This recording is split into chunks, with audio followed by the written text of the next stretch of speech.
It's time to go racing in the 2025 NASCAR Euro Series playoffs, starting in the Pro Division. This is round 9 of the season. This is the first playoff race of the season. What does that mean?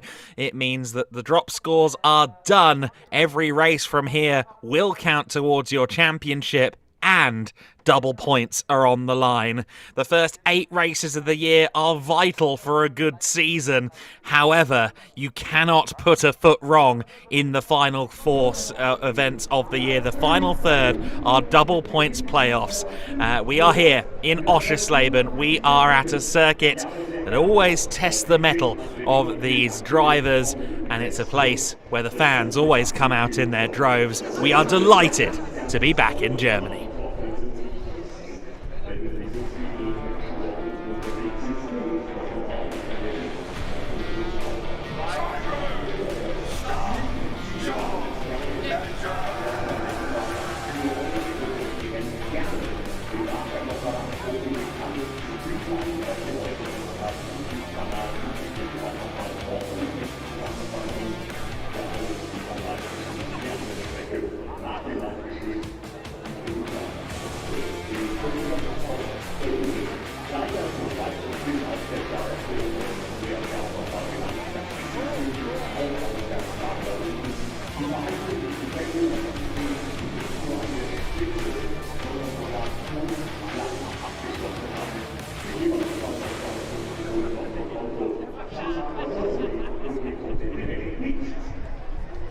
As you can see, the grid walk already very busy. The stand's pretty busy as well, and they'll be even more so once everybody parks themselves up on the main straight to see the start of this race unfold.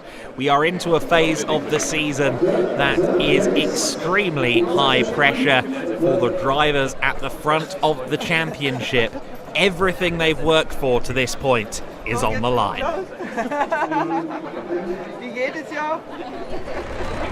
In motorsport, every lap and every decision counts. With points on the line in a championship battle, the pressure is always on. You can't afford mistakes, and every risk may turn against you. So what happens when the championship points are doubled? This is the NASCAR Euro Series playoffs. This is pure racing at its most intense. This is the dangling of the carrot, a golden opportunity for a fiercely competitive driver to rise up the ranks and finish the season on the ultimate high of championship glory.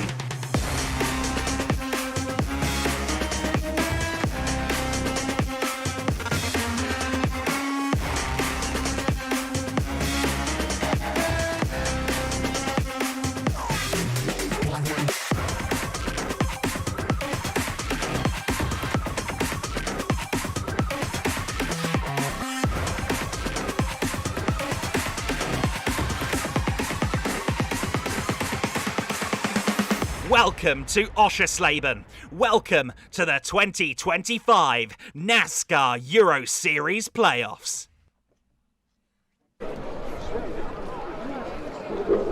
So we are very excited to be with you in the sun here in Oschersleben. It's the NASCAR GP Germany, and as we've just seen, it is the playoffs season. That means that all of these drivers will be very determined to start well. Let's go down to Andre.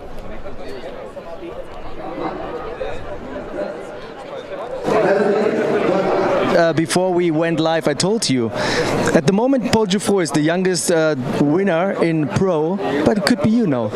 I'm gonna try my best, of course. And also, you told me something, but just a little sentence before we started. You said the heat is going to be an advantage for you. Why?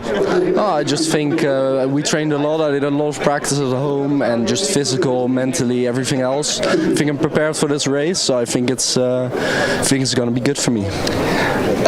Just a personal experience from my side. I do a little bit of karting, but in rental tracks. And when I got a little bit better in shape physically, I got really faster. Is this also in a Euro NASCAR car, that when you're really strong and in a perfect condition, that it also makes you faster? Yeah, for sure. I think it's way easier to stay focused the entire race, because if you get a bit more tired, of course your focus starts to fade a bit. You start to think about other things. And I think if you're really fit, you can really focus on what you're doing. All right, then. Thank you so much and good luck. Back to you, Adam. Great to hear from young Bruno Mulders, who's got an exciting day here in Prospect. He not only lines up in a strong position in the Pro Division, but he has his first ever Euro NASCAR open pole to consider later on this evening, and I'm sure he'll be looking forward to starting from the front there. Our pole sitter in this race will be Vittorio Gorelli. Bruno Mulders starts from 4th on the grid, the young man we just heard from. Let's go to Paul Giffreau with Andre. Dressing up, but it's really warm in this fire suit right now, right? Yeah, we are not used to this weather there, so yeah, it's kind of strange to have this hot. But of course, you dressed up to show all of your sponsors for sure. What about the race? It's a good starting position. We have the championship leaders. They are tied in points in front of you, but you're also a title contender. So what's your strategy today? It's the semi-final, so now we just have to send it. I was happy yesterday because we didn't make any test day before the race. I know PK and Cal made at least 2.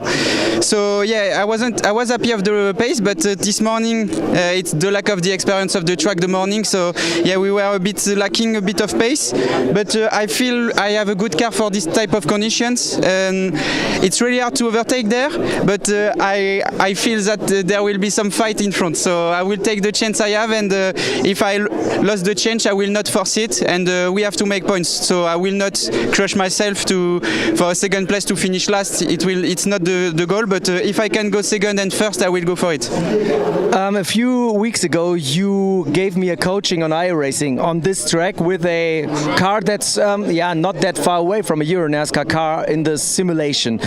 Is what you taught me there, is it the same now in the real world, that you have to be long on the brakes to make the steering work? Yeah, it's, you know, Euro NASCAR seems heavy, but it's not. But it's pretty soft. So as I told you, you have to really keep the brake to put the weight on the front. So yeah, it's basically what I've said to you. It's what I am doing today. All right, thank you so much. Merci beaucoup. Back to you, Adam, and check the YouTube video about sim racing. Me and Paul Giffreau.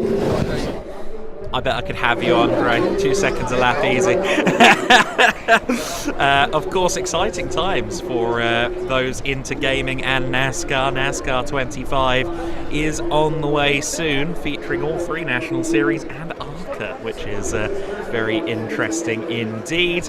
Additionally, of course, iRacing and Euro NASCAR have partnered, which could be an exciting step forward in the future for the representation of the NASCAR Euro Series in the virtual world. 24 and a half minutes until the command.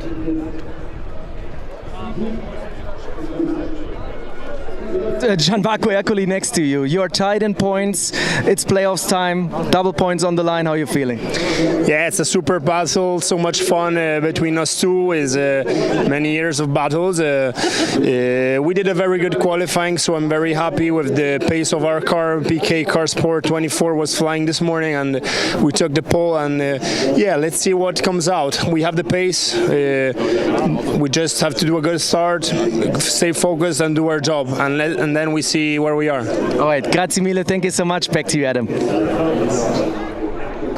Good to hear from Vittorio Gorelli, starting on pole position, looking for his 3rd win of the season and looking to break the tie between himself and Gianmarco Ercoli in the championship points. The 2 Italians fighting it out at the top, but plenty of contenders in the championship battle beyond that as well. Of course, Gianmarco Ercoli representing the Canadians at Illumitech Racing, a new partnership for this year, and it's been really exciting to see them getting their first win at Brands Hatch, immediately followed by their 2nd and 3rd wins in the next 2 races. Gianmarco Ercoli seems to be back in his stride, back in his bag, if you will. few seconds ago he said he's happy to battle with you.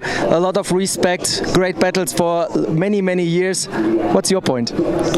Yeah, we enter in the hard battle of the finals.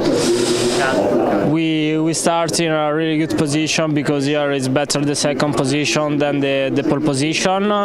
Car is good. The race I think is really difficult because 20 laps in this condition are not easy, and it's important start fast and take immediately the lead. So you said the second position can be better than the pole position. It's because we start with a left turn, but it immediately goes right. And when you stay next to him, you have a chance to take the lead, right? Yeah, with the new rules, you don't have all the advances than the years before. But if you start fast, the first corner is on the left, but the second is on the right. If I have the opportunity to stay inside, I have a good chance for take the lead in that point. So for the battle with Vittorio, yeah, I like battle with he. He's a good friend outside the track. Inside the track, I do my best and I try to show all my best for my team and my sponsor. So good luck for the race. I'm ready. All right, grazie mille. Thank you so much. Back to you, Adam.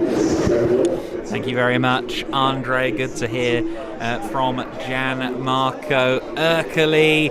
To his point, yes, it does feel like going to Hotel Turn 2. The driver on the right-hand side of the grid should have the lead. However, it doesn't always work. I've seen it go wrong more times than not on this Oschersleben layout with that fast left flick into the first real braking zone at turn number 2. So we continue to see there the fans among the American footballers and, of course, the NASCAR Euro Series stars. The unique feel of a NASCAR Euro Series grid walk is always so much fun. You can see the American flag. Of course, we will have the German and American national anthems back to back later on before the command is given to start engines, which is just over 20 minutes away. There's the returning Kenko Miura. Great to have him back with us on the grid this weekend in the Team Japan Needs 24 car. He, of course, has run in the National Series, in the American NASCAR Series, the US NASCAR Series, a lot of Truck Series experience in his case, and the same can be said for our guest driver for this weekend, the Canadian Raphael Lessard. Let's go back down to Andre. Yeah, thank you so much, Adam. He's doing the only right thing at the moment because it's really, really hot here in Germany. Yeah, finding some shadow, but later on you will be in the car, 60, 70 degrees, maybe inside the car during the race. Are you ready for that one? Yeah, well, we have no choice, right? But I hope we are ready. But yeah, no, like you said, it's around, I think, 65 degrees in the car, something around. So yeah, this is why, like you said, I found already the good towel and I just keep in the shadow for now. What about your plans for the race? Good one, because we still need to figure some little things out also setup-wise, because well, actually this weekend we are not as competitive as we hoped as last year, but yeah, we changed something on the car now, so well, we always saw that we have a very good race car, so hopefully in the race it will be fine. All right, good luck. Thank you. Well, back to you, Adam. Thank you very much, Andre. Good to hear there from Liam Hezemans, who got his taste of the good revival just a week ago. I think these NASCAR Euro Series machines can train you pretty well for an old school front-engine GT car, although they are quite a different experience in terms of things like tyre technology. In terms of tyres, of course, these are the same Hoosier tyres that were on the cars in qualifying. Let's go down to Thomas Cressones. Now I have a little surprise for the German fans because it's a German Grand Prix. Thomas, wie geht's dir? Ach, alles gut. Bei dir? Bei mir ist alles super. Vielen, vielen Dank. Let's switch to English. Okay. All right, he's speaking a little bit of German, I figured out. Thomas, it's a decent, solid starting position for the pro race today in the 13 car of PK Car Sport. But on this track, everybody says it's hard to overtake. Track position is key. What do you think? Well, ideally I would like to be on the inside. Like I would prefer even P6 from P5, but still, the race is a race. We said many things. We did many, guesses, but anything can happen. Somebody might crash. So you don't know how it will go. We need the points. The guys in front have a gap, so I really don't have any space to lose points here. So yeah, we'll see how it happens, how it goes in the first lap. Hopefully we can get some positions on the start and head down, steady pace, and we see. Hopefully a podium today. So send it. No, not send it, because if we send it here, we will crash. All right, so drive with the head. Safe today. All right, thank you so much. Good luck, have fun. Back to you, Adam. Well, there we go, the multilingual Thomas Chrysonis there of PK Car Sport. Of course, he's in contention for both championships, the Open Division and the Pro Division at the moment, and he'll be starting from 6th on the grid for this race, and that does give him quite a lot of stakes because it's the same driver in both categories in the same car. So if he doesn't make the open race later because of accident damage, he only has one person to blame, realistically. But interesting to hear that even going into the playoffs here, some drivers are still thinking conservative, still thinking not taking excess risk in order to get as many points as they can. But I imagine that will get out the window even more so when we get to Zolder. Traditionally, that playoff final gets rather intense, and meanwhile we see the grid clearing out now. You can see that the marshals are beckoning people away. Thomas Toffel, though, is with Andre. Yeah, they cannot kick me out of the grid. Thomas, it was a really good qualifying run for you in the Pro Division, right? Yeah, at the beginning, yes, but in the Super Bowl, no, because I was just behind Armetta and they lost some oil or something like this. And at the beginning, I was thinking that he blocked the tire, but it was something with the oil. And I don't know if it was psychologic or, but I think that it was sliding behind him. So, yeah, not bad. Not so good, but not bad. So there's more pace in the car that we saw. Yeah. Do you think you have a bigger potential? Yeah, I have a bigger potential. Yeah, I am 1 second slower in the Super Bowl than in my quali. Also in the Open Division, I was with a good pace. So I think we could do something good. I can reveal. I asked Fabrizio Armetta. He said there was a little bit of oil burning in the exhaust. So that's the reason for the smoke. Also very good that we can clarify that because we saw it on qualifying too. So good luck and have fun. Thank you. Back to you, Adam. Great to hear from Thomas, who had a good performance in both qualifying sessions this morning. He'll be starting from 8th on the grid alongside Fabrizio Armetta on that 4th row. Mikael Marquez and Sebastian Bleekemolen make it an all-team Bleekemolen row 5 of the grid. Of course, Team Bleekemolen's lead car is Bruno Mulders down there in 4th place, who we heard from a bit earlier on. You see there the Retty Jones racing car awaiting Liam Hezemans, who's in the shade. Let's go back down to Andre.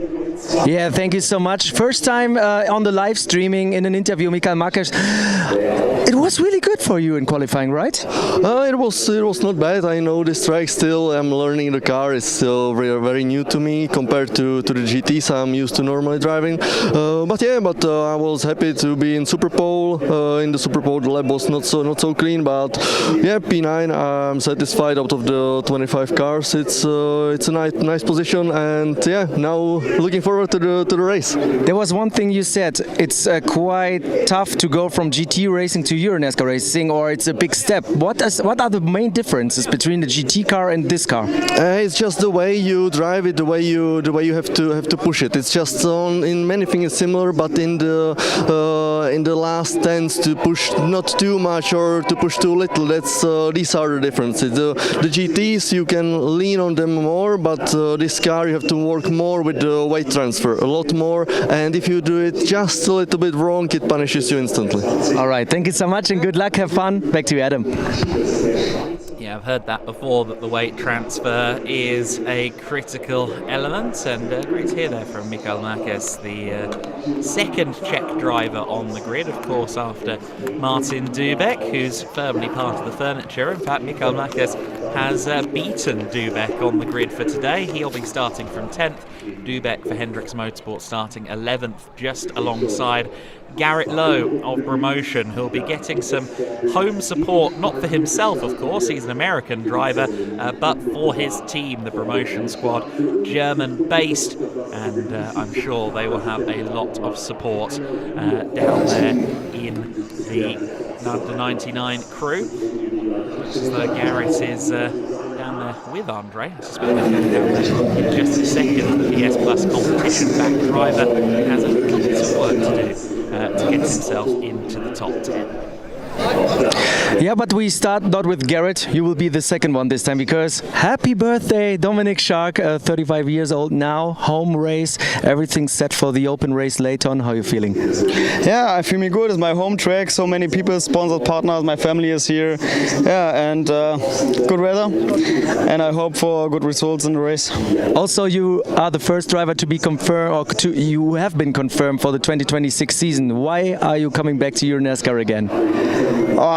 Yeah, it's pure racing for me. It's real racing. It's hard, but it's a good challenge. And I drive so many racing series in my career, and the NASCAR is so beautiful. And yeah, the confidence to my team is really good. And it's friendship in this 2-3 years. And yeah, I'm lucky that I can start here in the NASCAR Euro Series in the next year. All right, I saw the big birthday cake. Really nice thing from your team. Now I have to go to Garrett. We know that you had the potential to go to Super Pole, but what I've heard, there was a little technical issue with the car that slowed you down. Can you explain me a little bit what happened there? Yeah, so the carburetor return spring on the throttle pedal or throttle linkage snapped the end up on my second lap. So I got first lap on the board, but really couldn't improve off of that in the following laps. I tried to, but 20% throttle is not a great way to get around the track. So yeah, we're disappointed. We knew we had speed to be in Super Pole and I think contend for top 5. So we got a little bit of work to do. We got to set a fast lap and try to get up there and make some noise.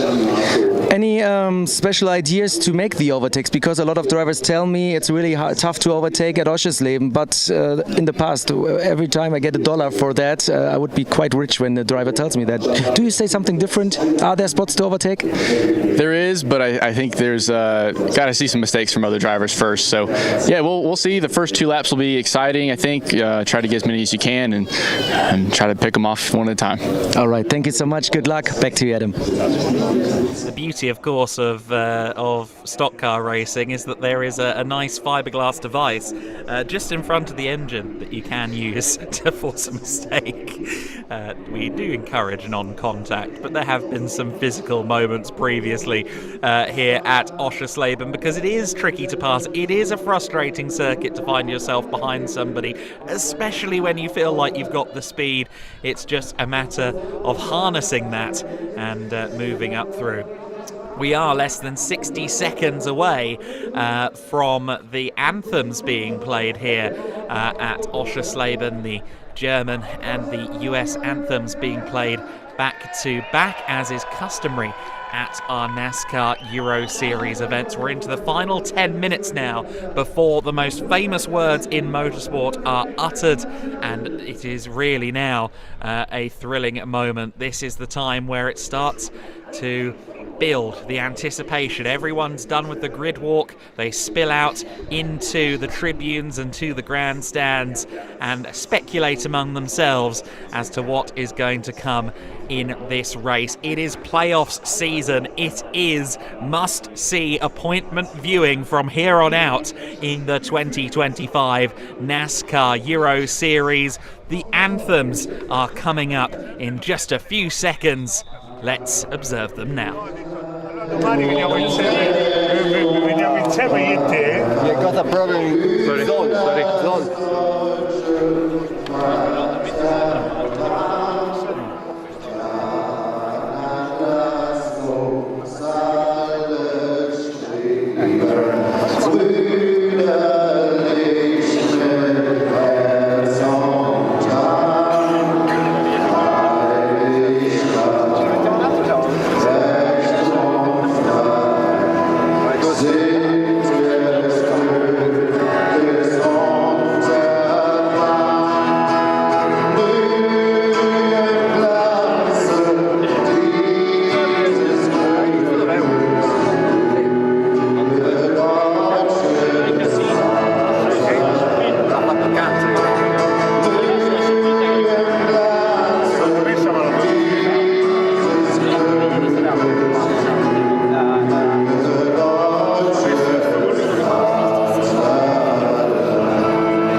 go. The anthems are complete. And we do seem to always get a nice live performance as well here at the Motorsport Arena Oschersleben, which we greatly appreciate. And I believe we have Martin Dubeck with us. Yeah, I'm here with Martin. He's asked me to be quick because you have to get in the car. How are you doing? How's the car? We didn't find a good setup yesterday, also not today for the quali, so now I will start from P11, then open, start from P8, so let's see what happened there in the first turn. I'm a little bit afraid, but I will do my best because we need some points, so now I'm on P6, so I think that we can do some points. All right, thank you so much, good luck, have fun. I will join you now. Adam, give me some minutes to walk to my place. Yeah, it's going to be a few more sessions with Vittorio Garelli on the old personal fitness before Andre can do a standing 60-second mile to come and join me in the commentary box. But thank you very much, Andre, for your efforts down there. If you're not aware of what I'm talking about, Andre's really been kind of taken under the wing of some of the paddock lately. He did some fitness routine work, getting an insight into Vittorio Garelli's training regimen a few weeks ago. And then he, as he alluded to in the interview with Paul Giffreau, he did some iRacing coaching taken under the wing by Paul, who is one of the best iRacers there is. It all comes down to this moment. The championship is now our consideration going forward in this broadcast, and indeed, of course, this race specifically. Gianmarco Ercoli and Vittorio Garelli are tied on 252 points apiece. They've both been on pole position twice this year, but Gianmarco Ercoli has more race victories, so strictly, as of right now, he is the championship leader. Paul Giffreau is just 12 points behind both of them on 240. On 233 in fourth position is Thomas Chrysonis. In fifth place, it's Sebastian Blekemolen. Has been metronomically consistent this year. Needs some podiums and wins now to try and take himself into championship contention. Martin Dubeck, sixth in the standings at the moment. I'm sure he'd tell you he's laser focused on another Open Division championship, but he could still be in the hunt with some good results this weekend in Pro as well. Hezemans, Garrett Lowe, Fabrizio Armetta and Julian Reberg make up your overall top 10 in the championship. As we see there, some grooving, moving, shaking going on in front of the grid, I should say. Just to finish the point on championship as well, Paul Giffreau leading the junior standings. And Claudio Remeggio Capelli is the first of the Challenger Trophy standing runners, as you saw on the graphic that we had up a few short moments ago. So the mechanics, the crews around the cars now giving their final instructions, their final thoughts to their drivers. And time is of the essence before these engines fire into life. The stromwatches.com countdown to command is just a few moments away. The music, the pre-event festivities are almost at their conclusion. Good job, band. Look like they're having a lot of fun down there, as everyone does. But as you can see, that tribune has now filled up. The fans that are behind the tribune taking in the various food and drink options and all of the other festivities. They're going to be making their way to the tribune, I'm sure, when the engines fire into life. These 400 plus brake horsepower, 5.7 litre V8 engines make such an incredible sound. And when they all fire into life in unison, well over 8,000 horsepower firing into life all at once.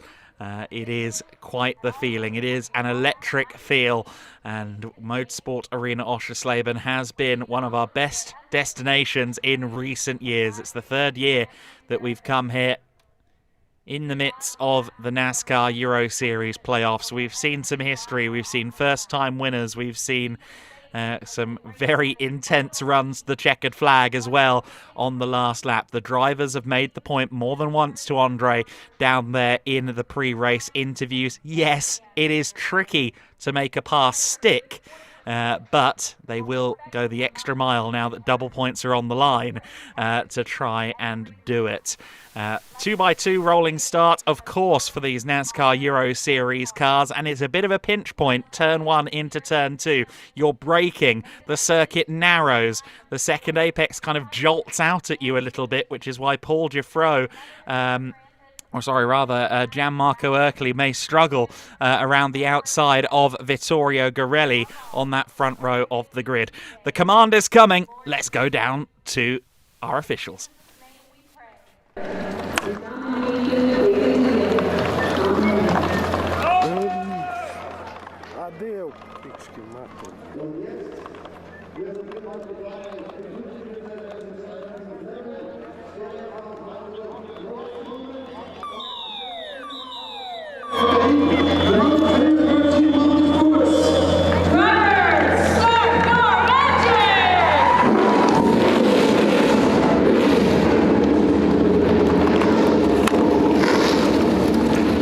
Who supposed to have Moritz Morstein as our Grand Marshal. I don't think that was Moritz, but we will be excited to now hear these engines rolling and fired into life. We're 30 seconds away from the cars rolling, and it will be Vittorio Garelli, of course, that leads them on this formation lap. As you can see there at the top of the gantry, we are due 20 laps of racing around this 3.666 kilometre circuit here at Oschersleben, about 2.3 miles in length, a fairly compact circuit, but one that packs a lot of challenge and a lot of technical corners into that distance. 14 turns in total, a few very tight corners with some good braking zones. You've got the triple in the second sector, that triple apex to the left-hand side before going into a almost 180-degree radius right-hander from there. Some very good camber around some of these corners as well. We've seen drivers utilise that at turn 3 previously to make overtakes. Exciting stuff in prospect. Right then, we are on the formation lap. Let's take you through the grid order here as we get ready to go racing. It is Vittorio Garelli and Gianmarco Ercoli on the first row of the grid. Paul Giffreau and Bruno Mulders makes up row number 2. Row number 3, it is the number 13 car of Thomas Chrysonis alongside Liam Hezemans in the 30. Row 4, Fabrizio Armetta and Sebastian Blakemolen. Blakemolen looking to move up and continue to fight for the championship. Nick Almakas and Thomas Toffel are next. Martin Dubeck and Garrett Lowe make up row number 6. From there, it is Claudio Remeggio Capelli 13th, Jack Davidson in 14th. He's had quite a few top 10s this year, and that'll be the objective once more. Two faces that we're welcoming on a guest basis follow that, Rafael Lessard and Alexander Graf, the returning Alexander Graf. Rafael Lessard, of course, known to the North American audience, particularly the NASCAR Canada fans. Julian Reberg, 17th on the grid alongside David Kajaya, Vladimiros Siortsis and his Speedhouse teammate Ulyss Delso in 19th and 20th. Then it's Giorgio Maggi, Giovanni Faronio and Kenko Miura making up the 23 starters. And we very much look forward to seeing these cars roll. Over 9,000 brake horsepower it is, with 23 on the grid about to fire into life. Of course, you've got the two red flags on the main straight, the two red banners on the main straight, That is the Whelan Start Zone, our long-time partners at the Whelan Engineering Company, who we thank for their continued support in the 2025 season. The NASCAR Euro Series has been exhilarating so far this year. We come into this race today with our front row of the grid tied for the championship lead in the points. There will be a new championship leader, or at least a singular championship leader at the end of this race. It's double points time. It's playoffs time in the NASCAR Euro Series. They get into their lines and the engines will fire into life at full throat now as we go racing, and it looks like a good start from the second row of the grid from Paul Giffreau. Giffreau gives a bit of a nudge there to Vittorio Gorelli as they run down to the next corner, but look at that, Gianmarco Ercoli on the outside, huge contact between the two Italians. The entire front two rows of the grid have been wiped out. That is unprecedented. That's one of the biggest incidents we've ever seen. It is a super speedway style crash at turn 2 at Oschersleben. The car that got through first was Liam Hezemans. Bruno Mulders has damage. Paul Giffreau will have damage. He was involved in that as well. But we saw there Ercoli and Gorelli into each other. Dubek's been stacked up on the nose of one of the Marco Stipp cars. I think that's Alexander Graf, unfortunately, on his return. But look at the gap between Liam Hezemans and the rest of the field. It's inevitably going to be taken away with a safety car. He also needs to slow down for a full course yellow. But unsurprisingly, the safety car has been deployed per that graphic. In fact, I think it may just be a full course yellow, and it is. You see there Liam Hezemans firmly backing off. I think he was a bit late to heed by the full course yellow, but who's left is the big question. After all of that, who is left? Alexander Graf is out of his car. Martin Dubek is, I think, still in his car. He is, but he's in the purgatory with his rear wheels off the circuit, and looked like Alexander Graf was going to go and talk to him. Oh my gosh, Julian Reberg has his bonnet up.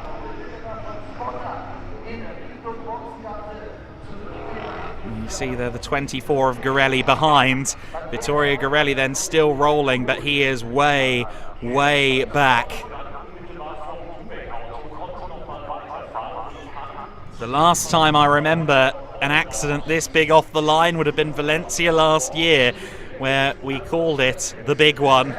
But in playoff season, having another big one, and it involving the first two rows of the grid, is a huge seismic event in the 2025 championship.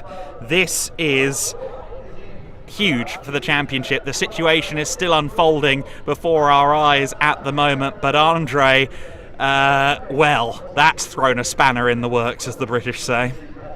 Oh yes, I was a little bit blind at the beginning, but I saw people on the grandstand pointing towards the first turn, and then I saw the images on the live streaming. It was just crazy what we saw there. I'm really curious if we can get a 1 or 2 replays of this start, because there was so many things happening, and I'm now looking outside of the window to take a look at the car. But Lowe's car looks fine. Maggi, Giuffre is also not that much damaged, so there are some cars. Oh, the number 76 car totally torn apart, the 55 car with a lot of damage. I have the 11 car right in front of me. There's nothing left at the back bumpers. So what a crash. And now we see it again. Really tough to tell what happened there, right? Yeah, I mean, we've seen it before here at Oschersleben. I know that Paul Giffreau got a good start. I wonder if he just slightly tapped Gorelli on the run into the first corner, but the trigger point undoubtedly was Gorelli taking too much speed into turn 1. It's whether he was forced to or whether he tried to, as it were, but the net result was Ercoli and Gorelli across the gravel, and then from there, as they were spit back out across the circuit at the apex of turn 2, everything else unfolded. There's the 69 car, Sebastian Blekemolen. That's a big shame for him that he has splitter damage. That looks like once he gets back up to speed, it could tear itself off completely. And of course, again, he's looking to score points here. He is one of the drivers who could really benefit, 5th in the points with Ercole and Garelli in strife. That could be a big profit for him in the championship battle. Let's run you through the order then as it stands. As we saw, Liam Hezemans did a frankly incredible job of picking his way through everything. I'm sure his onboard will be one to watch. He is 4.1 seconds clear at the line of Thomas Toffel, and it's Jack Davidson up to 3rd place from outside the top 10, 14th to 3rd for Jack Davidson. Sebastian Blekemolen in 4th, then it's David Kajaya in 5th, a big gain for him from 17th, 18th on the grid. Giorgio Maggi in 6th, Garrett Lowe has moved up as well to 7th. Paul Giffro hasn't fallen back quite as far as I initially thought. He's in 8th position. Giovanni Ferronio in 9th, Lessard in 10th, Capelli 11th, then it's Siortzis, Marquez, Chrysonis, Armetta, Mura, Gianmarco Ercole down in 17th from 2nd on the grid, and Vittorio Garelli in 18th from pole. Ulysse Delso and Julian Reberg both back out of the pits, having made a visit there. As you can see, that 76 certainly, yes, 76, I was right. Mikael Marquez certainly in some strife. They've still not managed to get Martin Dubek's car down, unfortunately, and we'll see whether he continues. I think he's still in the car. I think the window net hasn't gone down yet. He's looking to try and finish the race potentially, but it's going to be tricky from there. I think they're going to need some burly men or some equipment to get that car off. They're rather welded together at the moment, but you see the safety car has now been deployed. Now hopefully that will wave by Delso and Reberg, otherwise they're going to more or less lose a lap, and that green light on the safety car does typically mean go through, which they now do, so those drivers will not lose a lap. I feel sorry for Liam Hezemans in a way. I mean, when it was such a dramatic start, it was always going to be the case that he didn't keep that lead. There was always going to be a safety car, but he'll feel a little bit aggrieved. He's like, I'm the only one that kept it together, and I don't get anything from it. Wow, okay. As you can see, Sebastian Blekemolen's car is effectively sanding itself off at the right front corner with that damage to the front fascia, to the splitter. And again, that's going to be very hard to drive and very difficult to trust as well, Andre. The last thing that he or anyone wants in this situation is an instance where their fiberglass front end ends up under the front axle. Yeah, definitely. The car torn apart at the front. I hope we can take another look maybe at the restart of the start replay, because I also saw one thing. I'm not 100% sure if there was a little bit of pushing from Bruno Wilders as well there up front, because they all stacked up a little bit, and I'm not 100% sure if we can blame just one driver or something like this. This looked like a very unfortunate racing accident that we had there. And now, we promised you, the playoffs are going to be crazy. Here we have it. It's going to be total madness. And this is going to shuffle the whole bubble there for the title contention for sure. With a completely new order and with double points on the line, this is going to have a big impact on the championship standings.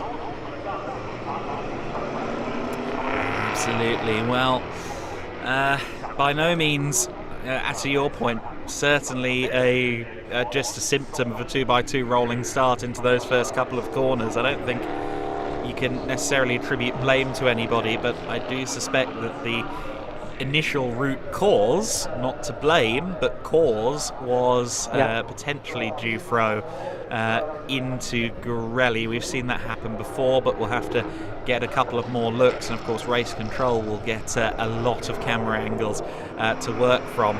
Looking at how destroyed Ercole's rear end is as well, I think that car is going to be handling very poorly as well. It doesn't take much to make the rear end of the car extremely loose when you have rear end damage like that on these cars. You can see it's become a compact. It looks more Ford Escort than Ford Mustang now, and Vittorio Garelli unfortunately has just about every kind of damage you can imagine. I think just about every corner has been knocked. Now let's see. Yeah, I think there may have been a nudge. Certainly Mulders was a bit too hot into turn 1 as well. In general, it was just, I think the second row, both parties got a really good start.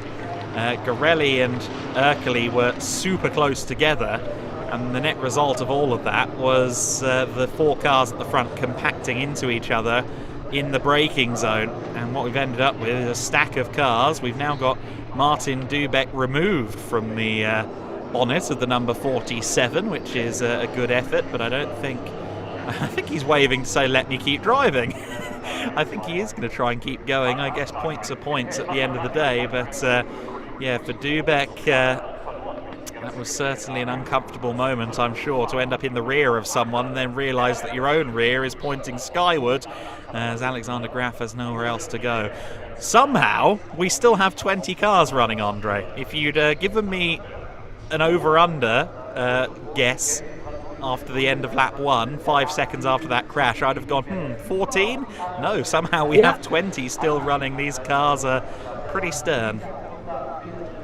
Yeah, definitely, and I think maybe we have even Martin Dubeck rejoining, because he's really furious there. He wants to keep on going, because when you saw the whole thing with Alexander Graf, when Alexander Graf became the jack of the number 7 car, you saw that it wasn't that much of an impact. I don't think that the 7 car is really damaged. There's a little bit of cosmetic damage for sure, but I think when he keeps it when he gets it fired up again, I think the 7 car can continue. He lost several laps, but of course Martin Dubeck, he can play the game. Number 1, the race lap, the lap time, the best lap time of this race is determining the starting grid for tomorrow's race. So everybody has still something to gain.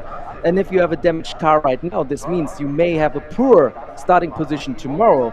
And Martin Dubeck says, okay, maybe I cannot win this race anymore, but maybe I can find a way to post a really strong lap time and be up front in tomorrow's starting grid. So this is also why a lot of drivers will try to continue and turn laps here in this race. And another rule, we have to check what race control is going to do, Adam, but we can add those laps behind the safety car to the race distance. So maybe we even see the full race distance.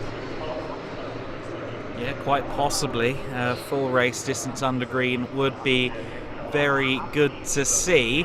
I do wonder for drivers like Blake Molen, who are currently up the order, but with that damage at the front, I think he'll move back down.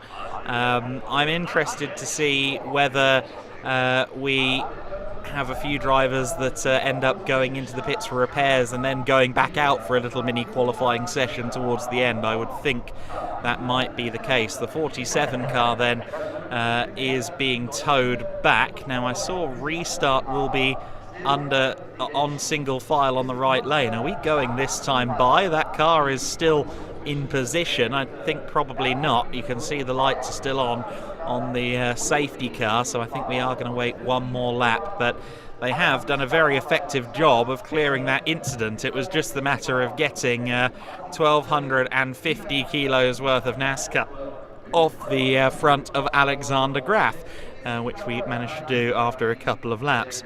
There is Martin Dubeck, who will register his first racing lap this time across the line. He'll be some 3 laps down on everyone else, unfortunately, but may still register some points. And of course he'll be thinking, well, if that's how we started, how will we continue? As we saw on the screen, it will be a single file restart under safety car, so we're not going to get any particularly manic moments, hopefully, down into the first corner compared to what we just saw. But again, if you get a good start, you almost have nowhere to go there through turn 1 and turn 2. It is effectively single line, and it can be quite easy to just slightly misjudge your braking and end up making contact. Let's hope for a better run of things this time on the restart though. And some interesting names then, Andre, up the order. Who do you feel we should be keeping an eye on? Because I'll share mine. I think Jack Davidson in 3rd place, that's very interesting. Yeah, definitely. I mean, we have Liam Hezemans there. He's capable of winning under round power. So the number 30 car of Rette Jones Racing, the Ford Mustang, is one we have to look at. But also Giorgio Maggi. He has a lot of experience, he has a really good racing pace, and if the car is good, the number 33 of Speedhouse, and they know how to set up cars, Luca Lasser's team, I think Giorgio Maggi could also be one of those dark horses, maybe not for the win, but at least for a podium position.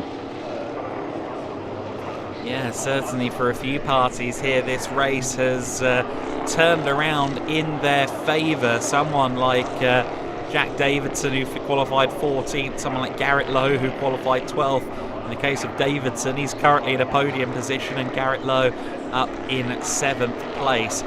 I need to watch that replay back again at some point and figure out exactly how Liam Hezemans picked his way through in the manner he did. It just kind of all happened around him. Again, I need that on board. It's going to be quite something to look at. Of course, we do include. I'm going to make sure that we get this SD card. Yes, I was gonna say, because of course we do show some onboards in the highlights that we publish during the week, and I'm hoping we'll get that. Let's see then, Hezemans. Oh, he just gets extremely lucky, doesn't he? He's in the middle, he realises that it's all going very wrong indeed, and that was a case of a wise head on young shoulders, making the best of the situation. Right, well, we are going to go back to green flag conditions momentarily here. We are having the race restart on this lap, and it is going to be Liam Hezemans that controls the field as they get back underway. Thomas Toffel, Jack Davidson, Sebastian Bleikemolen, your top four. Then it's David Kajaya in 5th place. We've got our Challenger Trophy leader and our Junior Trophy leader running in the top two. Thomas Toffel leading Challenger, Liam Hezemans leading the Junior Trophy. Of course, Toffel got his first Euro NASCAR Open podium here. We should definitely not rule him out when it comes to a potential sparring partner for Liam Hezemans. Toffel is uncompromising.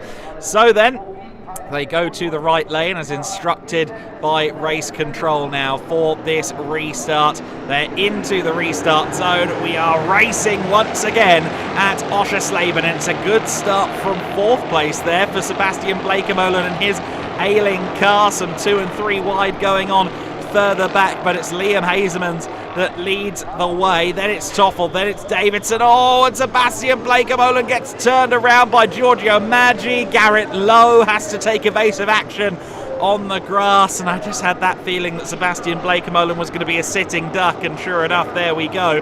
Paul Geoffroy has gone from 8th to 4th on this first 3 corners alone, gets himself past David Kajaya there. His car looks practically unscathed, which is a huge benefit for the Frenchman here. He's going to come up on Davidson and Toffel. They've just switched positions, so Jack Davidson is up into 2nd place. But for Paul Geoffroy, I think the task, with all due respect to Toffel and to Davidson, his big task is going to be getting to Hezemans as quickly as he can.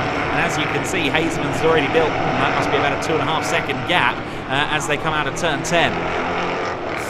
Yeah, what a wild restart, and they are still kicking off the dust here. A little bit of rally crossing after a wild restart, and I saw the exact same picture like you. I saw Giorgio Maggi touching Sebastian Bleikemolen, and we were really lucky that there was not another big one after Sebastian Bleikemolen got turned. I also saw that there was a little bit of contact with Garrett Lowe in the 99 car. He had to go through the grass, but there was also a little bit of contact, and I hope that the car is okay, that there's nothing damaged. Here we have Jack Davidson and Thomas Toffel and Geoffroy looking to find a way past those 2 drivers, but now they are side by side. Into turn 1, Jack Davidson. He needs to defend, but Toffel now with a little bit of an advantage. Davidson really diving to the outside, but he can defend his position. That was really good, keeping the momentum, and therefore Davidson in 2nd position. But now we have Geoffroy trying to take over the position of Thomas Toffel. What a crazy race, Adam. I don't think it's going to be easy for Benoit and Alex, our guys from France, to create the highlights out of that.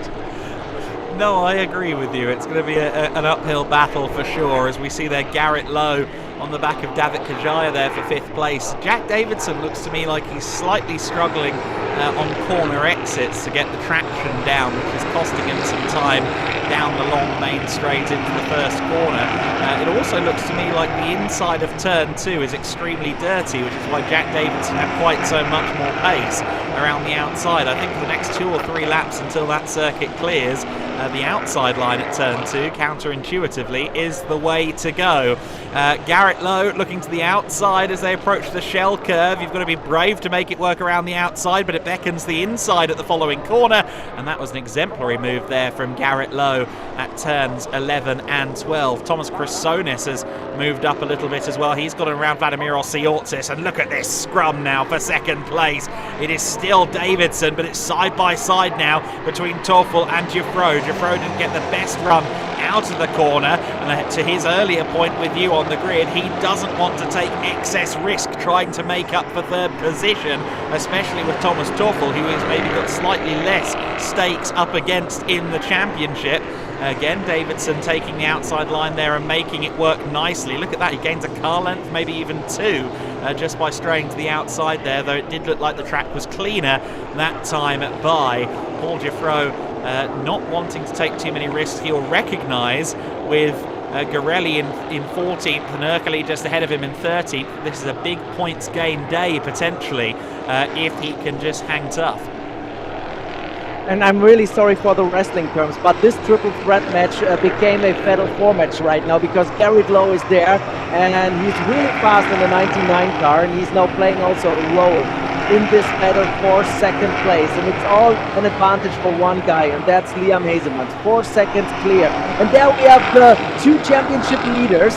There we have Vittorio Girelli and Gianmarco Ercoli. They were tied in points before this race. They are battling now for 13th position in their, how you said, compact Euro NASCAR cars.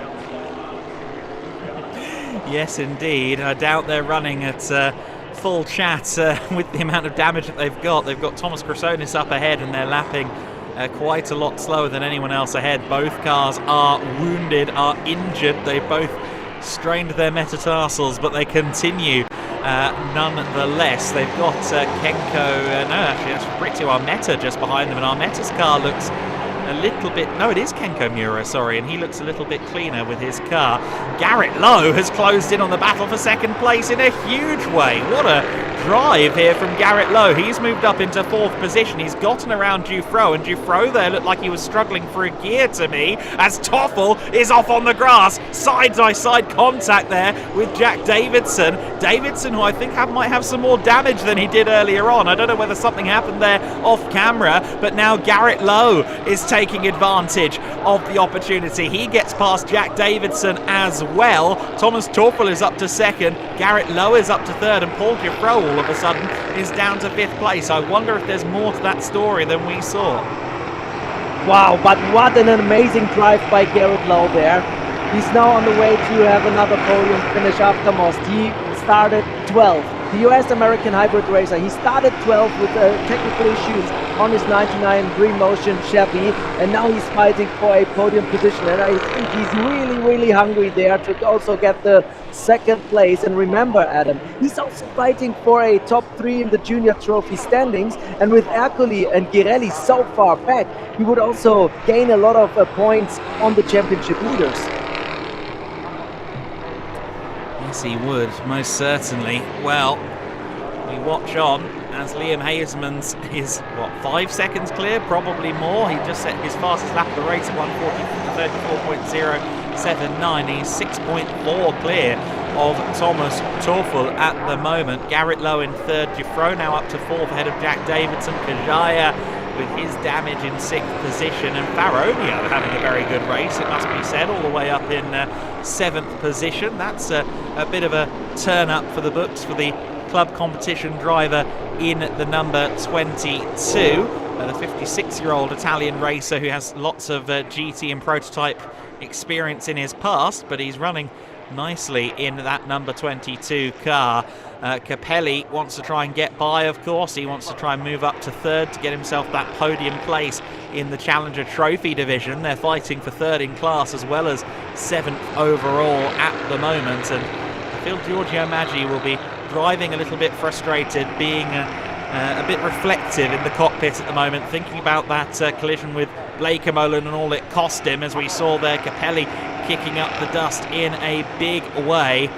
2 laps have been added to the race distance, so it was 11 to go, it's now 13 to go here in this race. As Andre alluded to, we have the option to add laps, and that's exactly what we've done. I think Ferronio went wide there, and the heavens have opened, everyone goes through.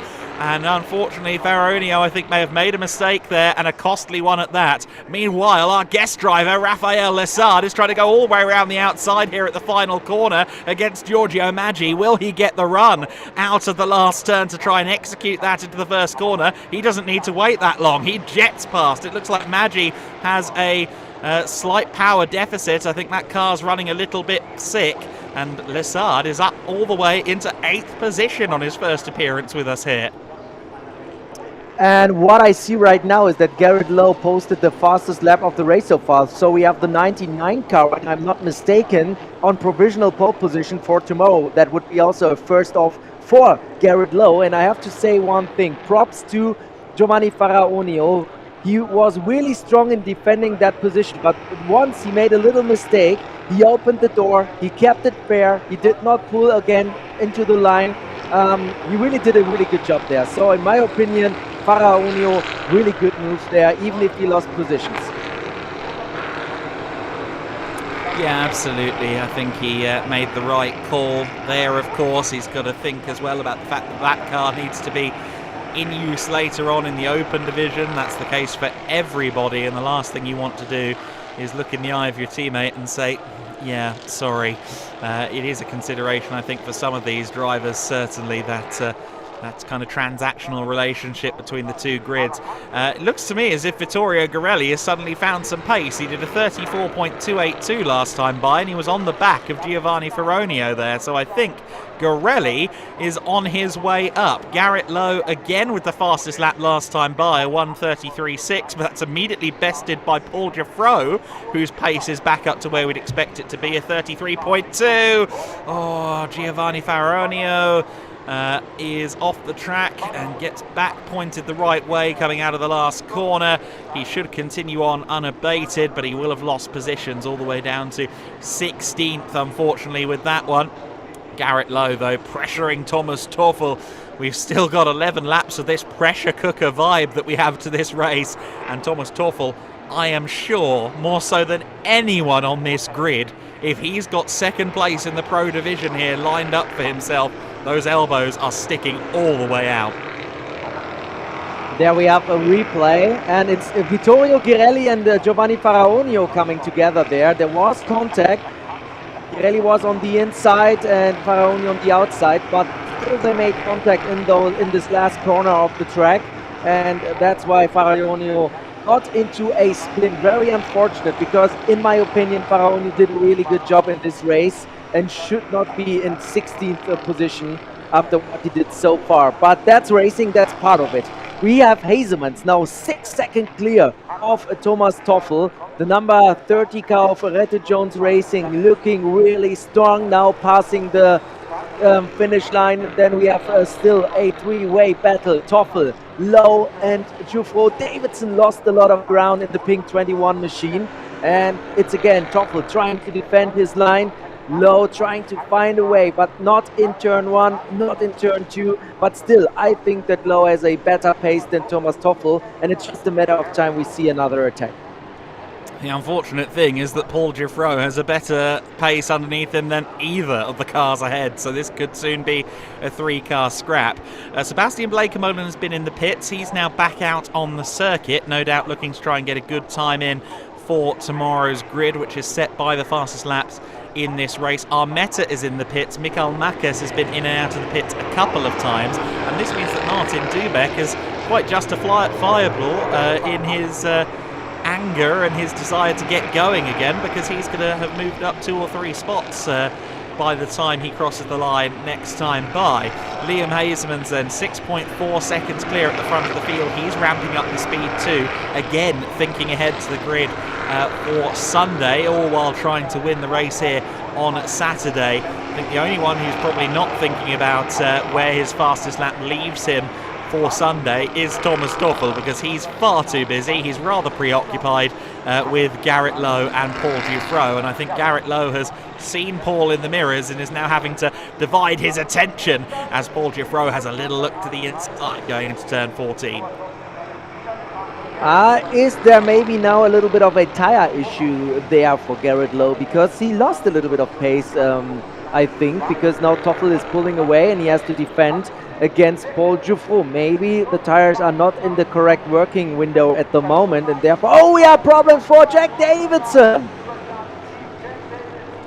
That's hugely unfortunate for Jack and Lux Motorsports. It looked like he was accelerating again there just as we cut away. I don't know whether maybe he had a gearbox issue or something like that, but Davidson crosses the line in 12th. Davidson crosses the line idling, and that unfortunately may well be the end of his day.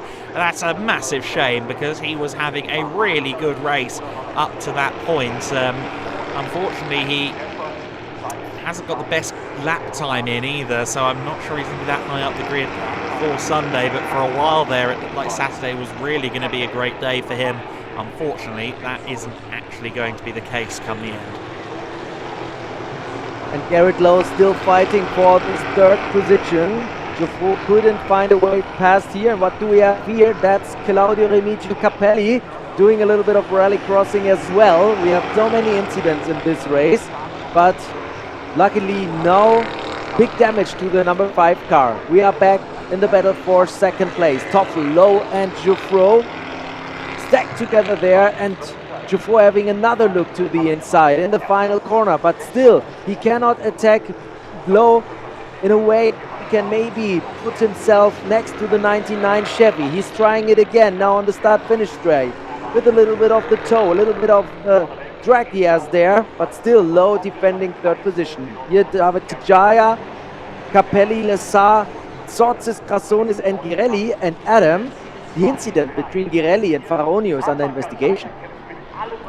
It is a couple of incidents under investigation, and we'll have to see what the conclusion is there for Vittorio Girelli. If he ends up with something like a drive-through, that's going to be a lot of hard work instantly undone. He's running 10th place. Gianmarco Ercoli is running in 12th place. As we see there's some dust being kicked up in the back of shot. We saw David Kajaya offline as well. I really like what Liam Hezemans is doing at the front of the field. He's clearly conserving that tyre. He's in the 1 minute 34s. He's half a second off this battle pack in terms of 1 lap pace. So he is just conserving the tyres, using the fact that they're all fighting each other to make his fortunes better come Sunday. Really smart driving from Liam Hezemans. Look at Toffel going full defensive into Shell Curve, and that was exciting stuff there, that exchange as they ran down through the dust towards turn 11. The number 99 car of Garrett Lowe looking to the inside line here at turn 14, and Dufresne fancies a go as well. I'm not so sure that trying to look to the inside at 14 is really the way to go, because it only compromises your run down this long main straight towards turn 1 and 2. However, they are driving, I am not, and there are a litany of good reasons for that. Oh, Toffel! He gets the grass, he's going to run out wide. Oh, and he does very well to miss Garrett Lowe. He's going to drop down to third position. Toffel there taking too much of the right side of the circuit, ending up on the grass, and quite frankly, it's very lucky that he's still in third place. Wow, Garrett Lowe now in second place, Thomas Toffel in third.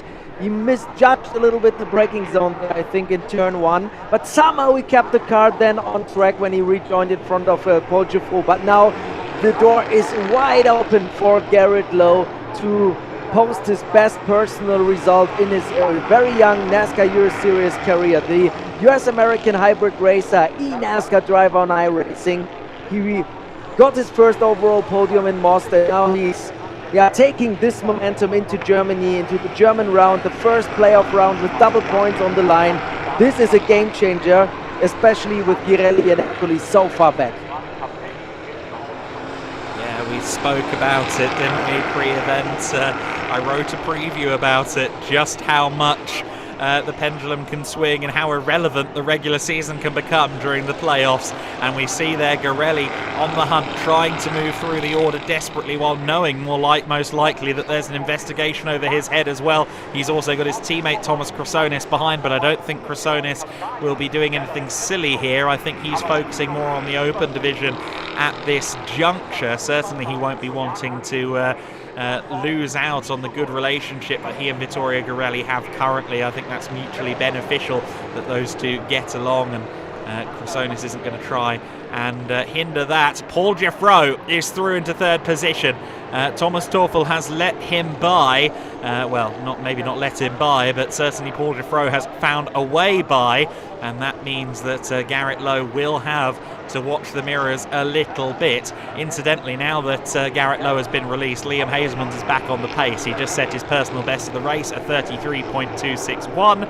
He's got a 6.7 second gap. He doesn't need to worry too much about what's going on behind, but the time for driving around 1.5 seconds off the pace is now firmly over.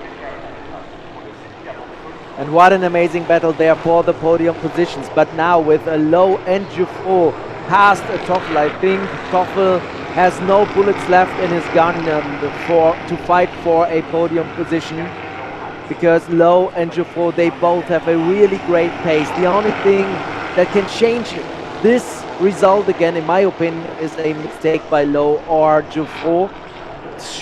Solely on pace, they are a little bit faster than Thomas Teufel. There are so many things we need to check also after the race. Of course, the initial start of the race with the big one is under investigation. We have an investigation for the contact between the 24 and 22. Now we have a 5-second penalty for the 9 car.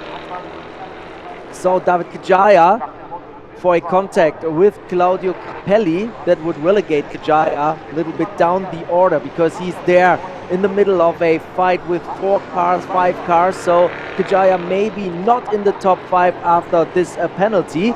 And I have a really good information, or really good news, Adam. I get a lot of messages from media guys around the track, working for teams, drivers, journalists. We get even drone footage of this first lap incident. We have different angles already coming to my email address. So stay sharp, take a look at social media. I bet we're going to have a nice footage there to show you different angles of what happened in turn 1. Exactly. Follow at Euro NASCAR on all the platforms. We saw there Vladimiros Siortsis moving up into 7th place. This would be one of his best results of the season. Certainly it's been a bit of a struggle this year in the number 64 camp. Oh, Vittorio Garelli, I think, just slightly got into the rear of David Kajaya. Worth noting that the collision between himself and Giovanni Ferronio has been ruled no further action, so he no longer has the looming issue of a penalty hanging over his head, at least for that incident. And he's now trying to move around the outside of Kajaya. He gets it done, but he locks the brakes up, just about gets the car turned in. You can see there that damage certainly inhibiting slightly his turn-in ability, with the wheel having the fiberglass tapping against it under cornering. Now, last lap for Liam Hezemans was a 1:35.539, which is some 2.3 seconds off his best, as we see Thomas Teufel off the circuit. He's a well clear in 4th place of Capelli in 5th, as we saw there in that camera shot, but just making a little bit of a mistake there. He'd currently be starting on the 3rd row of the grid for Sunday as well, so this could turn into a really big weekend in Pro for Thomas Teufel, even with that little slip-up. But for Hezemans, I just wonder if the car is okay, because that 35.5 is a really slow time, to be quite honest, and he was fairly quick through the first sector, so hopefully there's not a car issue. Hopefully it's just him using that gap and using it to nurse those Hoosier tyres as best as possible, looking towards to Sunday. But always a little bit alarming when you see someone off the pace quite to that extent. You know what's also amazing? I get more and more messages in, and one is from Ryan Vargas, who was racing here in the NASCAR Euro Series last year, and Oschersleben was a really good track to Ryan Vargas. He said that was a huge one in turn 1, so we have also some prominent figures on the other side of the world watching the NASCAR Euro Series. Thank you for joining us, Ryan.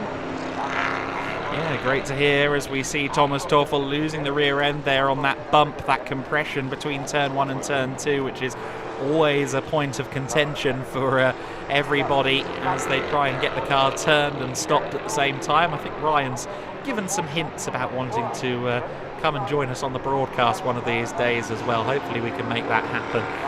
If Jan and Jerome are listening, that would be good fun, wouldn't it? But yes, it's incredible racing and quite a few incidents that we've had in this race. The playoffs are often hyped as being the point where everything can change and things can become a bit tumultuous, and sometimes that doesn't always ring true. It's kind of our job to say that it will. On this occasion, the playoffs have already delivered in a massive way, and already the drama is going to go long into the afternoon, I suspect, when it comes to all of the investigations and all of the finger pointing that may well go on in the aftermath of this race.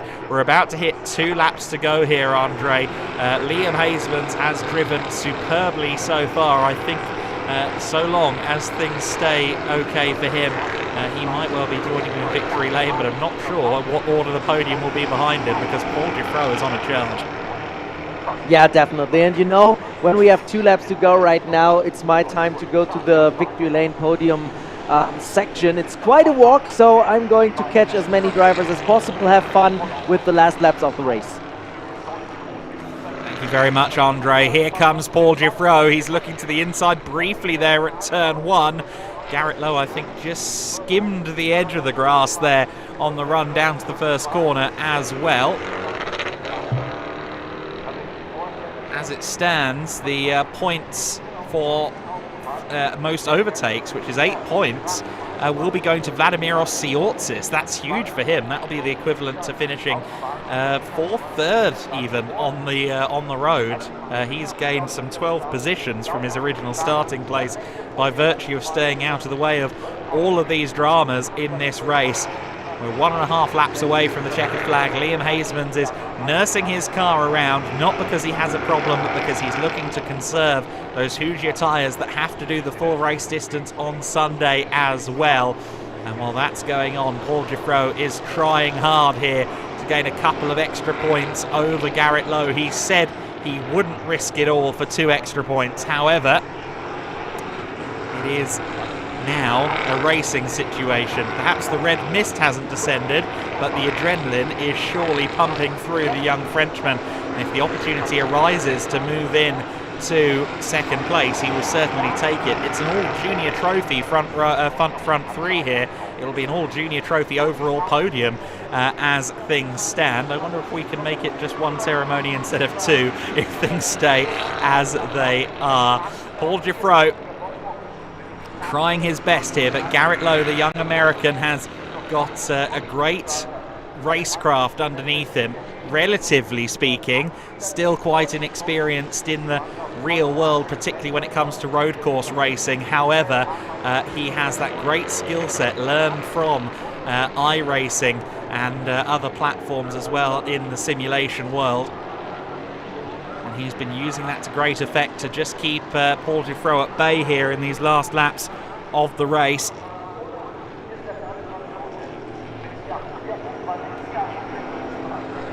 Liam Hezemans only now about 4 seconds clear of this battle for 2nd, but that's all he needs. He only needs a couple of tenths in reality. A win is a win, and that win comes at a critical point of the season. If you're going to claim your first of the year, you might as well do it when the playoffs and the double points are in.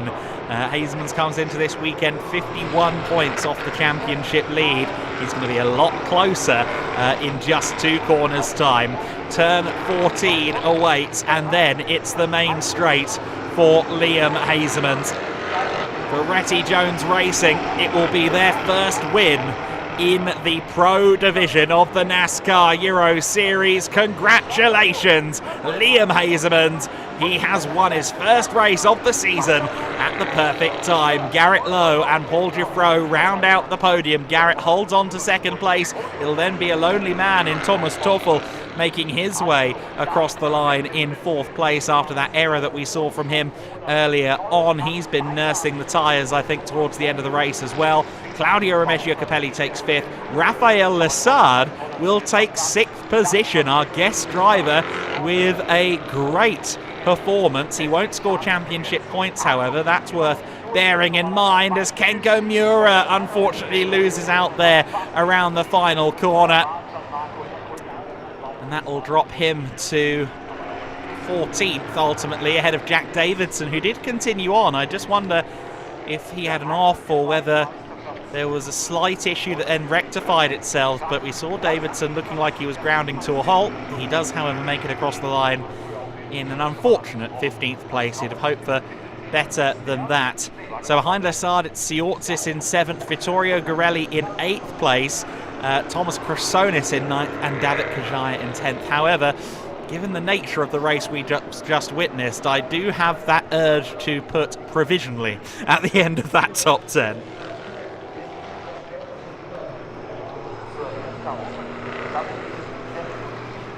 So Liam Hezemans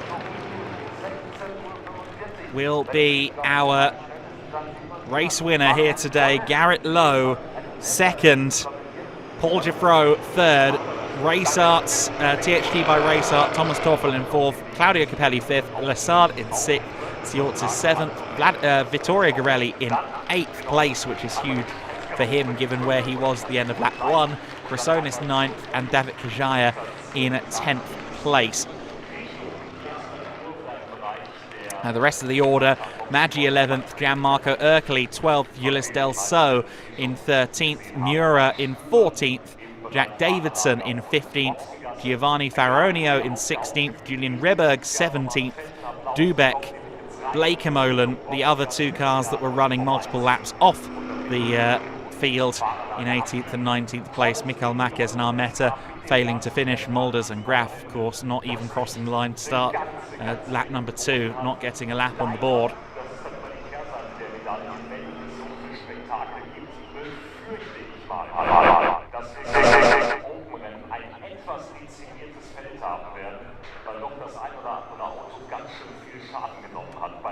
Well, that was certainly a exciting race, a race that delivered a winner that I don't think even he would have necessarily seen coming. Liam Hezemans, I think, felt like he had strong pace today, could have been a factor, but a race win, certainly a huge benefit to him. So, I have some very provisional championship points in front of me, and I think actually they're a bit too provisional at the moment.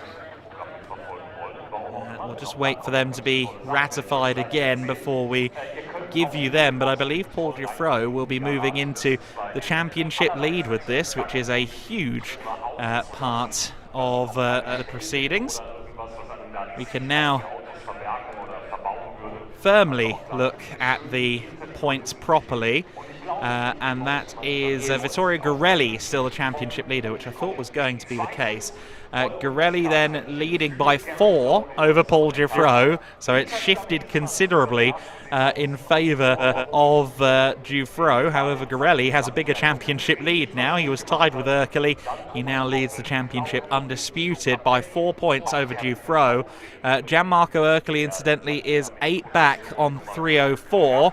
289 points for Thomas Chrysonis provisionally in 4th, and then Liam Hezemans, our race winner, to 5th position in the standings, 31 back. So he's shaved off no fewer than 20 points off the deficit to the championship lead. Liam Hezemans has had a very profitable day with that result.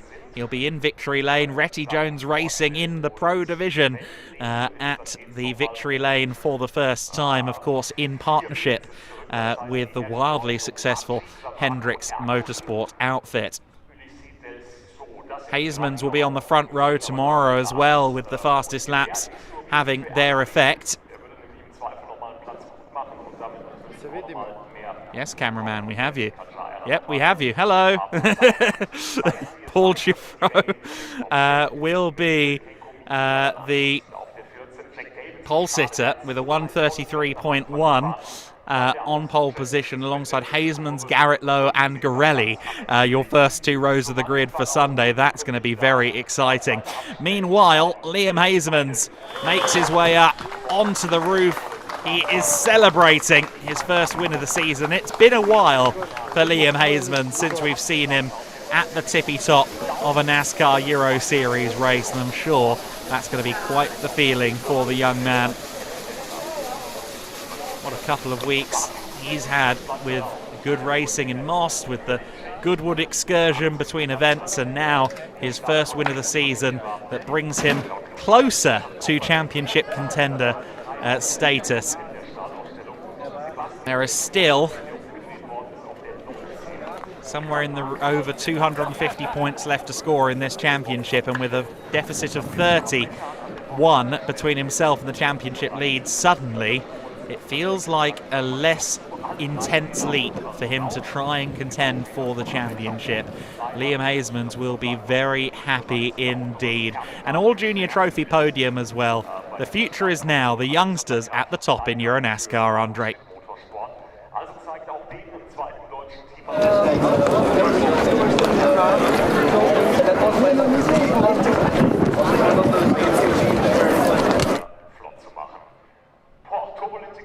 Da war mal eine ganze Menge drin und Pete hat es schon angesprochen, das war es ja noch nicht in Sachen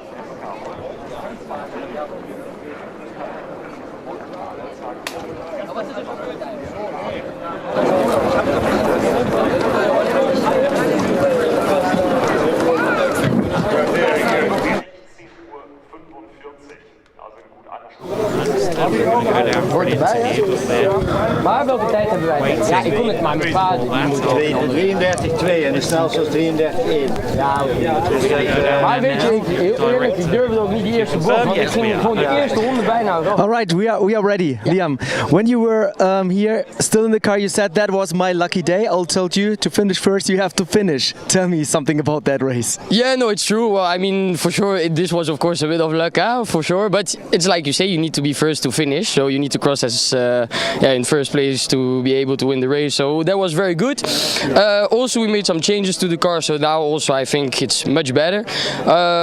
Also, the second time for tomorrow, and actually, I know we made history because we won for the first time with an American team with Retty Jones here in Europe. So big congrats to them, and of course to my Hendricks team for the awesome job they do. So very happy for everybody.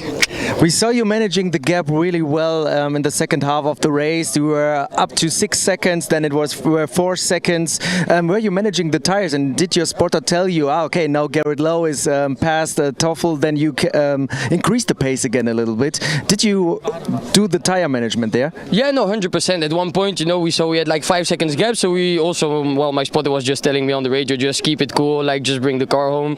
And yeah, I actually at the end I tried, you know, still to push for a fast lap, but at one point, like just the tires get too hot and too old. So yeah, could still do maybe 2/10 of the fastest lap time, but yeah, starting second tomorrow is I think even better here. So we'll see tomorrow. And you know what's coming up next? Yeah. Here's your winner sticker. Congratulations, Liam Hezemans.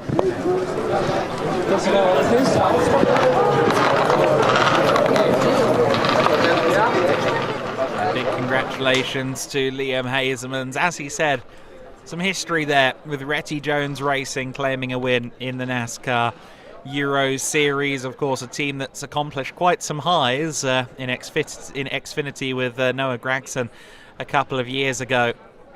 But a win on the other side of the Atlantic is a big deal for him, as once again these stickers are proving to be an adversary. Liam Hezemans the latest to get caught out by the winner's sticker. Oh, it's becoming a running joke, isn't it?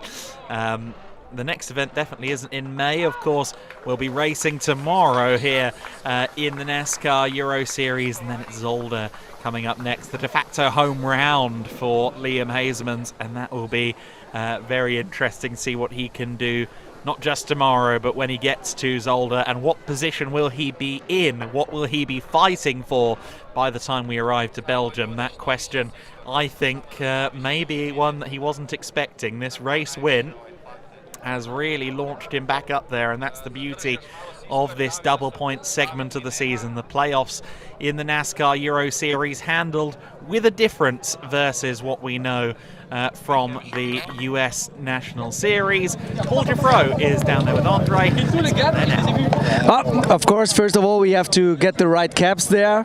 Hoosier, branded stuff, and now we have to talk about this race. What a battle for the podium positions. Garrett Lowe, Toffel, Davidson, you involved. That was a hell of a ride, right? I'm really amazing happy of my decision at the start. You know, I saw Guerrelli lost the rear and going right into Ercoli, and I said, okay, the next one is a ride, they will be on the line. So I put throttle and put myself on the grass by myself, and after you saw the damage. So if I wasn't doing that, I will not be there today. So I'm really happy of this race. When I was P8, I was happy. So basically I just gained place without wanting to gain place. I just wanted to see if Garrett will make a mistake, but I didn't want to overtake him because I want to keep good tires for tomorrow. We are fighting in a championship. For me, it's the best operation possible. My two opponents were way behind. So yeah, it's the perfect race for me. All right, merci beaucoup, congratulations. Thank you so much, Paul Giffreau. Back to you, Adam. I hope we have points soon. Yeah, I've already spoken my way through the points, Andre. Giffreau not the points leader. He's 4 points off Vittorio Guerrelli, who continues to lead the championship at this stage, as I alluded to previously. So it's gotten a lot closer, a lot more condensed in the championship fight. 31 points covering the top 5. Liam Hezemans, our race winner, being 5th in those championship points. Let's go to Garrett Lowe. He's now 6th in the championship, Andre. Wow, what a race. 12th place to the podium with amazing overtaking maneuvers. Just talk me through those amazing laps. It's hard to talk through it. There was so much going on. I think past 11 cars, give or take, with the wreck. I was worried about it. We got hit in the door really hard. I was really worried about the left rear because just the contact felt like it could have cut a tire. So luckily we had that long safety car to figure it out. And yeah, we fired off great and just kept moving through the field. And I wanted to get that extra bonus point off of Capelli. So that's why I was fighting so hard for second. How does it feel like? After the summer break, it's like a bursted nut. You have a lot of momentum there. Yeah, we do. I think we kind of looked at what we were missing, what I was missing, spent a little time on the sim, as you do, came and tested once, and I think that kind of put us in our stride. We really started working better as a team and went in a better direction on the car. So yeah, overall super thankful. BS Plus Competition and Promotion Chevrolet was really fast today, and I think we're starting pretty good tomorrow. So a good home race. All right, thank you so much. Congratulations, Garrett Lowe. Back to you, Adam. Great to see Garrett having such a good race and getting himself onto the podium. Second place finish, or rather, yeah, a very good result for Garrett Lowe. And I think we're going to go right back down to the podium, so let's go there now. Thank you so much, Adam. I can tell almost, right? You were fighting so hard for this podium. It didn't work out, but in the end you must be happy about the performance that you shown there, right? Yeah, the performance was good. Maybe I had the pace to follow, but to be in the front of the group, it was really hard. And I did 2 mistakes, and these 2 mistakes are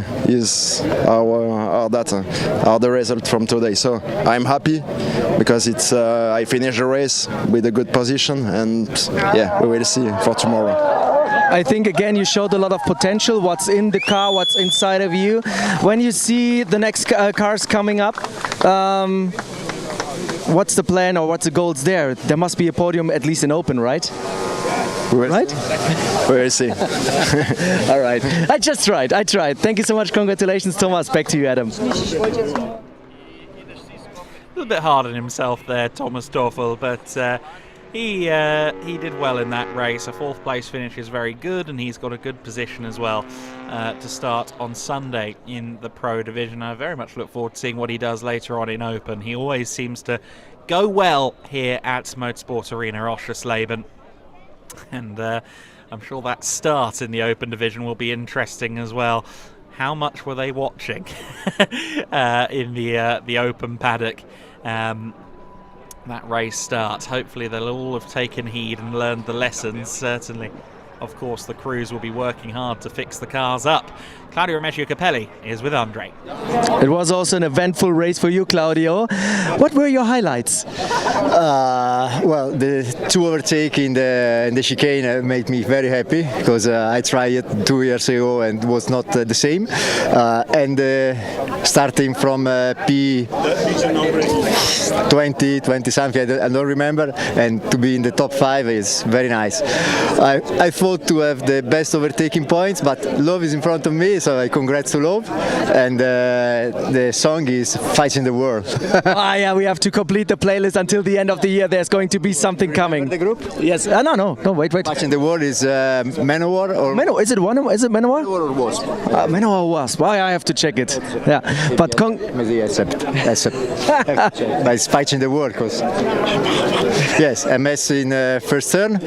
I'm afraid for the guys, but I'm happy for Liam, because was in the trouble during the qualifying and he find the victory. So good. Liam is a good guy, so nice for him. All right. Congratulations. Grazie mille, Claudio. Back to you, Adam. Rock and roll. Gotta love Claudio Remeggio Capelli. What a personality he is. And a 5th place finish provisionally in that race. Very strong. Second, of course, in Challenger Trophy behind Thomas Torfel as well. He should be fairly impressed with that. Rafael Assad, I'm sure, will be pretty happy as well, with 6th place overall on his debut in the series. Do we have drivers up to the podium? It sounds a little bit like we might. We'll see the podium ceremony shortly, if not already. I think we are just still chatting on the local mic in German for the time being. I believe we will be welcoming drivers up before too long.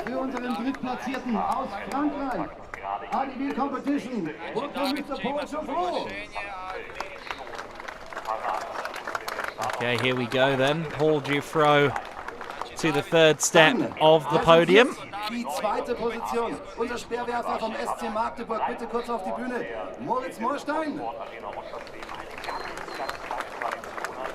Next up, 2nd position, Garrett Lowe, Moritz Moorstein joining the podium as well as one of the presenters of the trophies.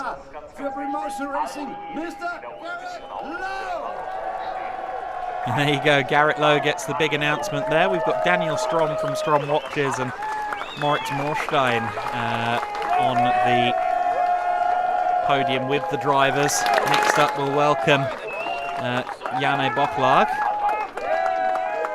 who is Deputy Chief of Mission. Ich hoffe, ihr habt noch ein bisschen Applaus übrig gelassen. Unser Sieger, die Trophäe, wird präsentiert von Jane Bocklag, der stellvertretenden Botschafterin der Vereinigten Staaten von Amerika. Riesenapplaus für Jane Bocklag. Next up, we'll see our winner onto the podium. A big cheer, I'm sure, for Liam Hezemans. Liam Hezemans!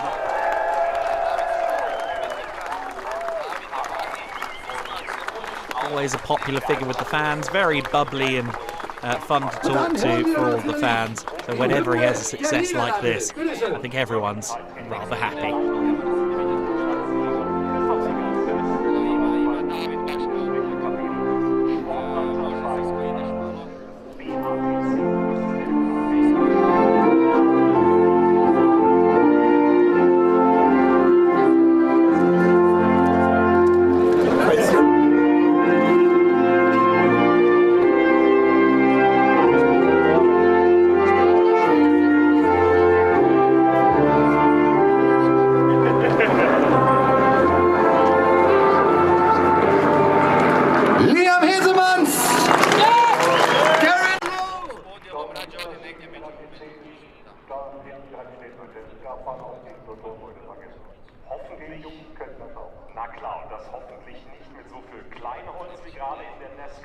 There we go, the presentations being made. Daniel Strom third step of the trophy, third step of the podium, and the third place trophy being given to Dufro by Strom. Moritz Morstein presents the trophy to Garrett Lowe. Janne Boklaj will hand the trophy to Liam Hezemans as the overall winner in Pro.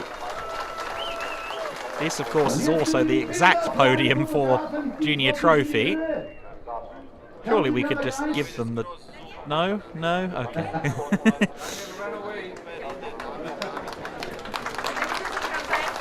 don't remember the last time that we've had that, all three juniors on the overall podium as well.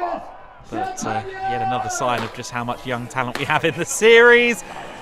Liam Hezemans taking out one of the NASCAR Euro Series signage boards, but that's okay. A little bit of destruction after a clean race. I suppose that balances things out.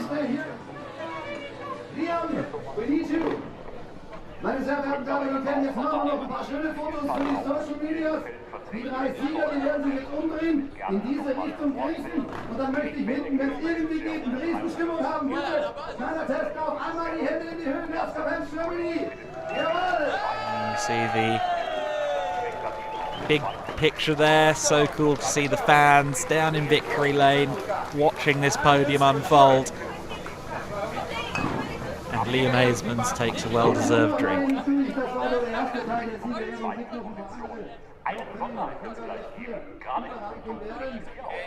Having a good chat there with Garrett Lowe. Those two get along fairly well. Those are big old trophies, aren't they? Those NASCAR GP Germany trophies. I think they're the most handsome overall trophies that we get during the year.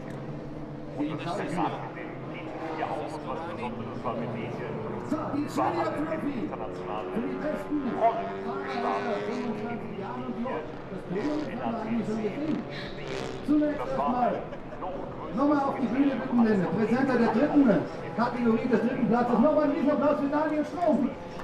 So I think Junior Trophy up next, and it's going to look a little bit like we've gone nuts. It is the same three drivers.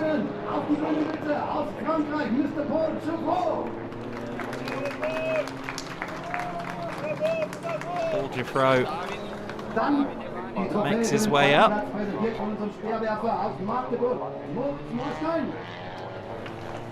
He'll be followed yet again by Garrett Lowe and our overall race winner Liam Hezemans. The Junior Trophy standings will be a little bit more close from here on out as well. With Dufro facing competition now, not just from Chrysonis potentially, but also Hezemans and Lowe, who've certainly drawn themselves a little closer, a lot closer in the case of Liam Hezemans.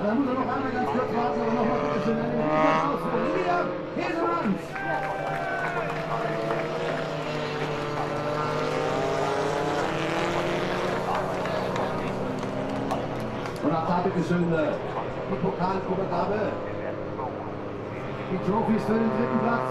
So the presentations again, more trophies. Good friend Daniel Strom of Strom Watches presenting P3 trophy to Paul Giffro. Garrett Lowe receives his second place trophy from Moritz Morstein. And Janne Boklaj will once again present to Liam Hezemans the Junior Trophy podium, the overall podium, dominated by these three. Und dann fehlt noch eine Wertung, nämlich die Challenger Trophies für die besten Amateurdriver, Amateurpiloten. So then next up it will be the Challenger Trophy for the amateur drivers that choose to race within Euro NASCAR Pro. Thomas Torfel coming out on top in that. He'll be joined by Claudio Capelli and David Kajaya. We are calling up our 3 trophy presenters once again, and then we'll welcome David Kajaya up there in the Team Georgia by RDV car, of course, 12th overall for him. Perhaps not the race he'd have wanted. Kajaya had a top 5 position at the end of the first lap, but damage to the car in that melee at the first corner. I think it had its part to play. Kajaya then 3rd step of the podium. 2nd step will go to Claudio Remeggio Capelli.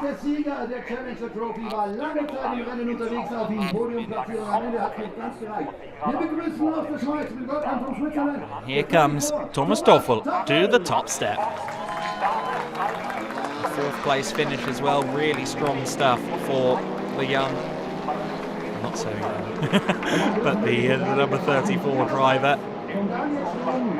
Toffel, who in his fairly short career in NASCAR Euro Series has gotten more and more competitive, and I think this year the luck hasn't always gone his way, but he's a ruthless racer. He's always good to watch, and this win will be well deserved for him in the class. He's on pace with some of our very fastest drivers in the series after all.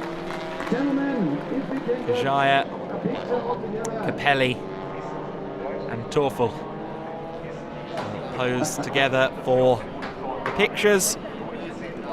Here's our final podium ceremony for this race. As you can see at the bottom of the screen, we're just over an hour away from our next stream, which is the Open Division race. Before we switch focus to that, let's take a look at the highlights, which they've somehow cut down to about 2.5 minutes of this very dramatic race.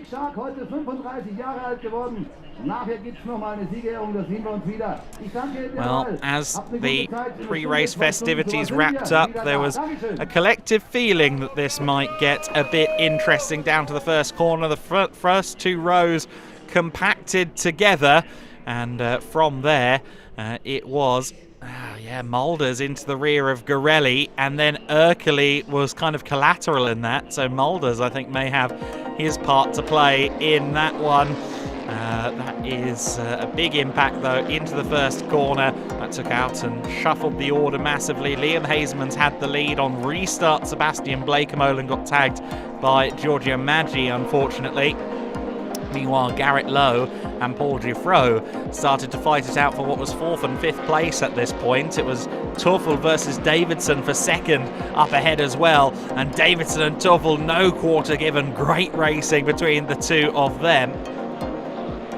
Meanwhile, it was a disappointment for Giovanni Ferronio, who was running well within the top 10. He would ultimately be classified 16th place with, I think, an ailing car towards the end of the race.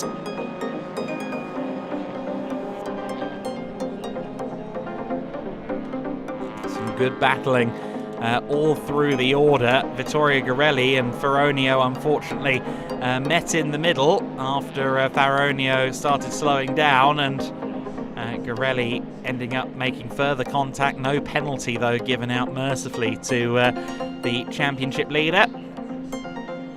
Toffel, Lowe and Giuffreau were now fighting out for 2nd, 3rd and 4th, with Jack Davidson further back, and Toffel unfortunately making that error into the first corner. You heard how hard on himself he was for that little error, but it did prove costly. Of course, he would soon be down to 4th place, as we saw Garelli continuing to try and fight his way, scratch and claw his way back up the field. Toffel with another error under braking at turn 1 and turn 2. It is extremely difficult, those first couple of corners. It's bumpy, it's tricky, the car wants to get away underneath you. Liam Hezemans though mastered it in this race. He drove away from the field after the restart and built a very nice advantage for himself to make an easy win, relatively speaking, after surviving that first corner chaos. Great stuff from Liam Hezemans. We'll be back in about 70 minutes time with more from Euro NASCAR. It's the Open Division kicking off their playoffs at 16:55 local time. You're not going to want to miss that one. Make sure you join us for more from Oschersleben.